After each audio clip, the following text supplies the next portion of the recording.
வணக்கம் வணக்கம் வணக்கம். நான் உங்கள் கோவா தாத்தா. கோவா தாத்தா டைரியில் இன்னைக்கு என்ன பார்க்க போறோம்னா, அதாங்க புத்தாண்டு நல்வாழ்த்துக்கள். ஆமாங்க, நம்ம கோவா தாத்தா வீவர்ஸ் எல்லாருக்கும் புத்தாண்டு நல்வாழ்த்துக்கள். அதில் இப்போ என்ன சொல்றாங்கன்னா, இங்கிலீஷ் புத்தாண்டு, இந்த புத்தாண்டா இருந்தாலும் அது நம்ம ஹாப்பி நியூ இயர் தான் கொண்டாடுறோம். ஏன்னா நம்ம ஹாப்பி கோஸ் தான் இதெல்லாம் ஒழிச்சிருக்கோம். இதை இப்படியும் பிரிச்சிருக்கூடாது. தமிழ் புத்தாண்டு, தெலுங்கு புத்தாண்டு, அந்த புத்தாண்டு, இந்த புத்தாண்டு, இங்கிலீஷ் புத்தாண்டு, இதெல்லாம் நம்ம சொல்லக்கூடாது. புத்தாண்டு அவ்வளவுதான். ஹாப்பி இருக்கிறதுக்கு ஹாப்பி அவ்வளவுதான்.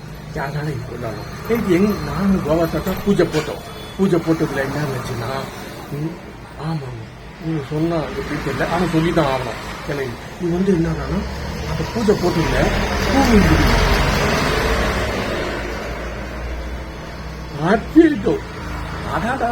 ஆசீர்வாதம் நம்ம கிடைச்சிச்சு. அப்படி இனி நாங்க நினைக்கிறது இந்த வருஷத்துல கண்டிப்பா நடக்குன்றது எங்களோட ஃபுல் நம்பிக்கையா வந்துச்சு. பார்ப்போம். சரி, இதே மாதிரி உங்களுக்கும் உங்க காடு ஆசீர்வாதம் பண்ணணும். இந்த புத்தாண்டுல உங்களுக்கும் எல்லா வளமும் கிடைக்கணும் அப்படின்னா எனக்கும் நானும் ஆசீர்வாதம் பண்றேன் உங்களுக்கு. சரிங்க.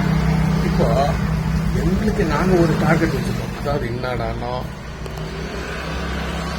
சொல்றதுன்னு தெரியல, ஆனா இந்த வருஷம் நாங்க எந்த லெவல்ல இருக்கிறோம், நம்பர் 5 அப்படின்னு வச்சுக்கலாம். ஒரு உதாரணத்துக்கு இப்போ நம்பர் 5ல இருந்து 6, 4, 6, 7, 8, 10 அந்த மாதிரி படிப்படியா மேல ஏறணும். அதுதான் நம்ம என்ன ஸ்டேஜ்ல போறோன்றத நம்ம அதுல பார்க்கணும் அப்படின்ட்டு நாங்க ஒரு முடிவு இருக்கோம். ஆனா கண்டிப்பா ஏறுமுகமா தான் இருக்கும். ஏன்னா எங்களுக்கு பூ உண்டு சொன்னோம்ல, அதனால நம்பிக்கை தான். நம்பிக்கை ஒரு உற்சாகம்னா ரெண்டு ஸ்டெப் ஜாஸ்தியா வைப்போம்.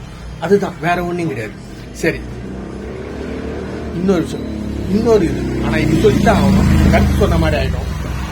இருந்தாலும் கருத்து சொன்னா இன்னைக்கு நல்லா இருக்காதுன்னு பார்த்தேன். அது இருந்தாலும் சொல்லித்தான் ஆகணும். ஏன்னா இன்னைய டேட், அதுவும் நம்ம ஒருத்தருக்கு ஹாப்பி நியூ இயர்னு சொல்றோம்.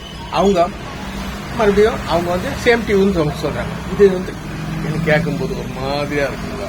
ஆமாங்க, என்ன தெரியுமா மாதிரியா இருக்குதுன்னா, நம்ம ஸ்வீட் கொடுத்துன்னு வச்சுக்கோங்களேன், அந்த ஸ்வீட்ல இருந்து ஒன்னு எடுத்து நமக்கே கொடுத்து ஸ்வீட் சாப்பிடுங்க அப்படின்ற மாதிரி இருக்குது. இது தேவையா? அப்படி இருக்கக்கூடாதுங்க. நம்ம ஹாப்பி நியூ இயர் சொன்னோம்னா அவங்களும் ஹாப்பி நியூ இயர் தான் சொல்லணும். அப்படி சொன்னாதான் அது அவங்க ஸ்வீட் கொடுத்த மாதிரி நமக்கு ஆகும். சொல்லக்கூடாதுன்னு நினைச்சா சொல்லிட்டேன். சரி, இருந்தாலும் வேற வழி கிடையாது, சொல்லிட்டேன். சரி, எடுக்காதும் போது. ஆமாங்க, போன வருஷம் எனக்கு கொடுத்த அதே ஆதரவு இந்த வருஷமும் கொடுங்க, எதிர்பார்க்கிறவங்களுக்கு. சரி, மீண்டும் நான் அடுத்த வீடியோல சந்திப்போம். அது வரைக்கும் உங்களுக்கு விடைபெறுவது உங்கள் கோவா தாத்தா. வெல்கம்.